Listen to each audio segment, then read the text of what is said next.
कोल्हापूर. माझा जिल्हा कोल्हापूर आहे, तालुका गडिंग्लज आणि गावाचं नाव आहे महागाव.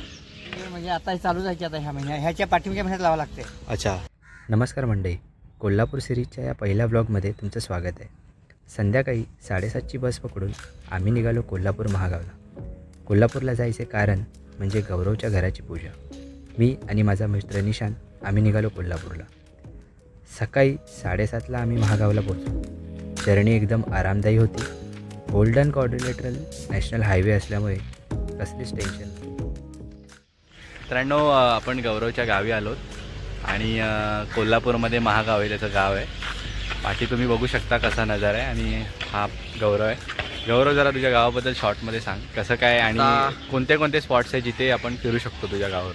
तर आमचं गाव कोल्हापूर, माझा जिल्हा कोल्हापूर आहे, तालुका गडिंग्लज आणि गावाचं नाव आहे महागाव.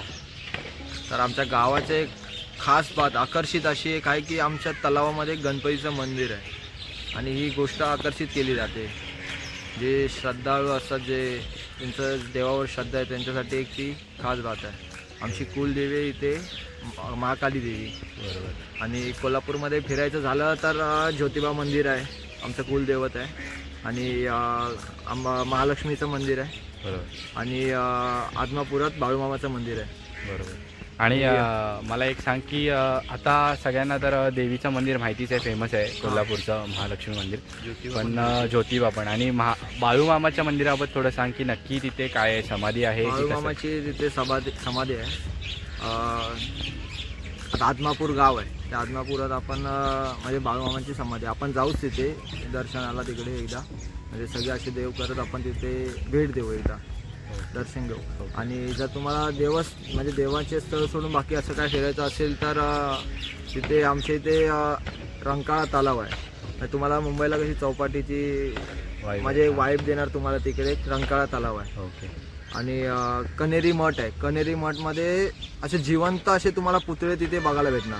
म्हणजे तुम्हाला असं वाटणार नाही का तिथे म्हणजे पुतळेच आहेत, जिवंत माणसं. असे तुम्हाला जे जुन्या काळातले जे कसे प्रकार होते ते सगळं त्याच्यामध्ये तुम्हाला एक छोट्या ह्याच्यात त्यांनी दाखवलेत पुतळ्यातून. ठीक आहे, मग आपण आता शॉर्ट्स बघूया गौरवच्या गावाचे.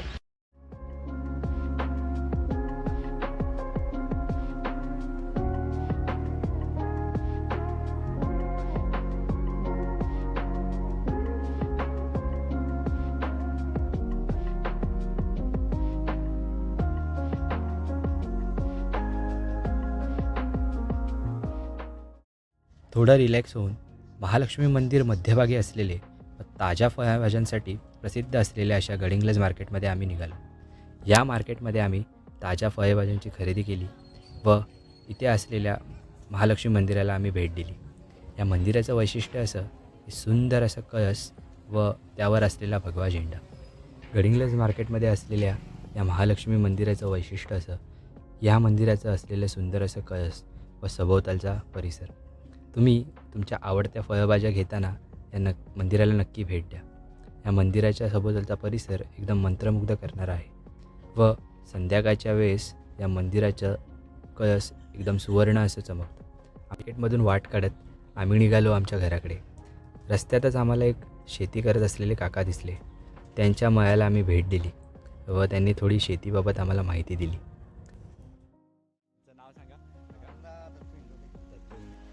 तुम्ही आता काका ऊस कोणत्या महिन्यात लावता आणि कसं लावता, काय काय प्रोसिजर आहे ते सांगा ना मला, प्रक्रिया. प्रोसिजर म्हणजे आता हे चालूच आहे की आता ह्याच्या पाठीमागे महिन्यात लावावं लागते. अच्छा.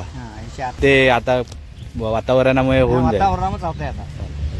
आणि कसं जरासं हे लागते नाही. अच्छा. उष्णता लागत नाही, त्याला थंड लागते. थंड लागतं. लावता कसं, म्हणजे ऊसाचाच भाग लावलेला आहे का? हा, उसाचा भाग तोडून लावायचे, ते अच्छा.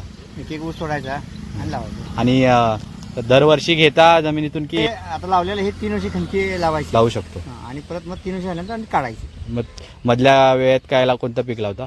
ते काय मग काय आपलं काय मसूर लावते, कांदा, वांगी वांगी वगैरे. हे चालते सगळं.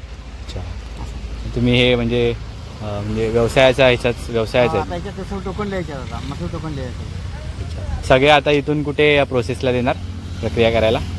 हरी काका ना. अच्छा. हरी गडिंग सगळे. अस्सल कोल्हापुरी मिसळ आस्वादण्यासाठी आम्ही आलो रुपाली हॉटेलमध्ये. हे आहे महागावमधील एक फेमस मिसळ पॉईंट. चला तर दादाकडून ऐकून घेऊया आपण या हॉटेलबद्दल. मित्रांनो, कोल्हापूर यांच्या हॉटेलमध्ये आम्ही आलो होतो मिसळ खाण्यासाठी. तर आज आम्ही अंबरवाडीमध्ये थांबलो आहे आणि काकांचं हॉटेल आहे. दादा कधीपासून हॉटेल सुरू आहे? 1994 आणि स्पेशालिटी काय आहे हॉटेलची? मिसळ जेवण जेवण सगळं नाश्ता. नाश्ता आणि काय असं स्पेशल काय आहे मिसळमध्ये ह्या की बाकीच्या मिसळपेक्षा वेगळं? आम्ही सगळे स्वतः करतो मग पर्सनल स्वतः सगळं आणि आता मी मुंबईत पण मिसळ खाल्ली आहे, पुण्यात वगैरे खाल्ली आहे. तर इथल्या मिसळमध्ये असं म्हणजे भाज्यांचं प्रमाण वगैरे चांगलं वाटलं आणि मसाले वगैरे तुमचे इकडचेच लोक स्वतः करतो मग स्वतः. आणि लोकेशन जरा सांगा म्हणजे जेणेकरून. उंबरवाडी आणि तालुका गडिंग्लजमध्ये. तुमचं नाव? चवीला तिखट व कडधान्याने भरलेली अशी ही मिसळ खाऊन आमचं मन तृप्त झालं. कोल्हापूर सिरीजचा हा पहिला व्लॉग कसा वाटला नक्की कळवा. या पुढचा व्लॉग तर अजून भन्नाट असणार आहे, तर मग बघत राहा.